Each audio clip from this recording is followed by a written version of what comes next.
Kentucky ran the inside zone slam read more than any other SEC team by volume and featured it more by play share than anyone else as well. So over a fifth of their calls this year was in the inside zone slam read, including all inside zones. Basically, a third of their freaking script was one concept group. I would not recommend that if you're trying to keep a defense off balance, but if you don't have any playmakers on the perimeter and your strength is the offensive line, maybe you too can play a very conservative play style like Eddie Gran did in Lexington. So, like a read option, you kind of want to compartmentalize parts of the defense in your pre-snap read here. So 3rd and 1 situation, we have a timeout even though the clock is winding down before halftime, and this is an instance of a Terry Wilson keep. So usually pre-snap, you kind of want to compartmentalize the defense into parts, right? So our pass read will be at the top here. We have a bubble screen from an unbalanced formation. So we're trying to get the defense to really overload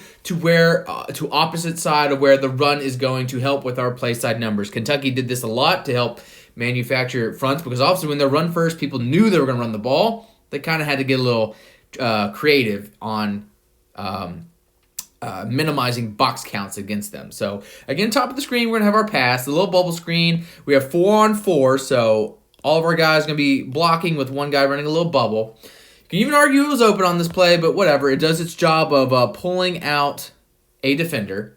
The second section is our backside of our line, so that is our keep section. Again, most read options have a backside read defender. That will be this fellow in this particular play. And then we have our give section, or play side numbers. So if we were to just do some counting, of course, I already said it's 4 versus 4 over here, even numbers. Our give section, we're going to have 1, 2, 3, 4. Against 1, 2, 3, 4. So not the best, but again, since the safety's so far off, you could argue we have pretty good numbers. But the keep section is where we really have our advantage because we are unblocking this guy, and we're hoping to combo up to the second level with our right tackle, right guard to that backer. So we'd like to think that Terry Wilson can take this end in space.